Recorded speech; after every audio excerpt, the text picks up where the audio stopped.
use these ones so that the chicks do not suffer, because starting the charcoal brooders might take maybe even 1 hour. We use this one so that we heat up very quickly. And from here, Kajiado County in Kenya, Mr. Wanderi, upon his retirement, decided to venture into broiler chicken farming, and the results have been amazing. Let's have a look at his story. From Motuine, Kajiado County, meet Mr. Wanderi Kamau. I'm a broiler farmer, small scale. Broilers for meat, and this is the brooder. This is where they start.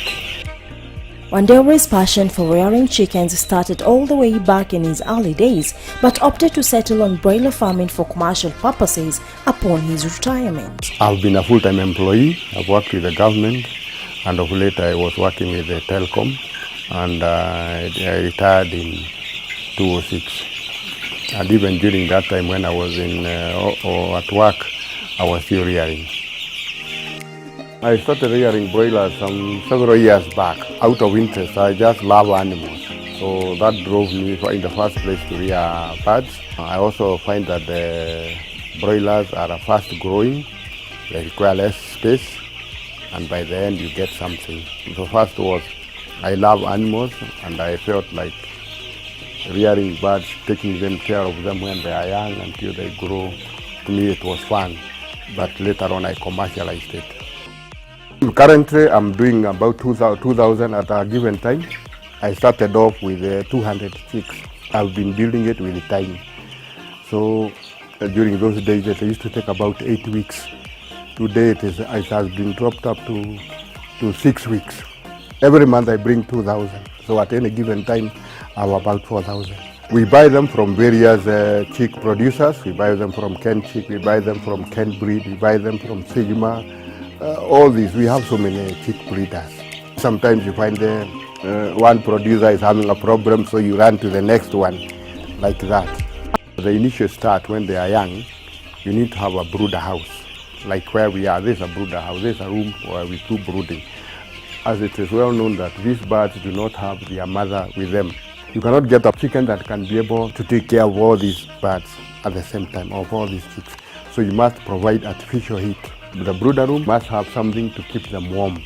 For the first 14 days, the chick cannot be able to regulate its temperature. So that's why you need to have some external or artificial heat. These lights here we are seeing, these are heaters, and we use these heaters for emergencies, because sometimes you might come and find that the charcoal has burnt out and there is no heat. So as you restart again, we normally use these ones so that the chicks do not suffer, because starting the charcoal brooders might take maybe even 1 hour. We use this one so that we heat up very quickly. Okay, but if you run on these ones, it is very expensive. You might not make it. It's very expensive. These are just for emergencies. Otherwise, we don't use them, but they are there on standby. First week, you have to have 33 degrees centigrade. The second week, you have to lower it by 3 degrees. So it continues like that. And we have a thermometer to measure. Again, by the look of the birds, if the birds are spread evenly, then you know the heating is okay. If you find that they're huddled together, then there is cold. There's not enough heat. Yeah, that's how we judge. If you don't have a thermometer, you can see from the behavior. We use charcoal, we use electricity. Those are the main things we use for brooding. Then you need to have some feeders where they have to feed on. You have to have some drinkers, takes care of their water needs. We have found that we prefer the automatic drinkers than this one. This one gives us a bit of a problem because they wet a lot. So we have shelved it for now, but it's still applicable. And of course, the floor must have some shavings. These chicks eat throughout. They eat at 24 hours. And you have to have light all throughout. You have to have water, you have to have feed, you have to have warmth up to the third week. So at any time, these feeding pans, they should never be empty. The drinkers should also be having water throughout, and you should have light throughout. There is no restriction. At this stage, they are eating from day 1 to the third week. We normally give them broiler starter, either mash or crumbs. Feed for them. It is formulated, and we buy it when it is already formulated. Broilers can be both cooked and hen. At 4 to 6 weeks, their feeding changes. They are placed on a broiler finisher mash feed, which gives them increased energy and also reduces the protein level. Pellet feed could also be introduced from 6 weeks until it is time to slaughter. When we shift from the brooder room, now we go to the growing room, we change the feed there. Now we start giving them finisher, broiler finisher pellet or broiler finisher mash. This one they take up to the 42 days or earlier, depending on the weight required. If you are doing maybe 1.2 dressed weight, you start selling them at 5 weeks. If you are going for heavier birds, you go up to 6 weeks. They rarely go beyond 6 weeks. These are a mixture of male and female, and the ratio sometimes is 50-50. There's a male, there's a female. So they are mixed. Although the males, the cocks, gain weight faster than the females, they are bigger.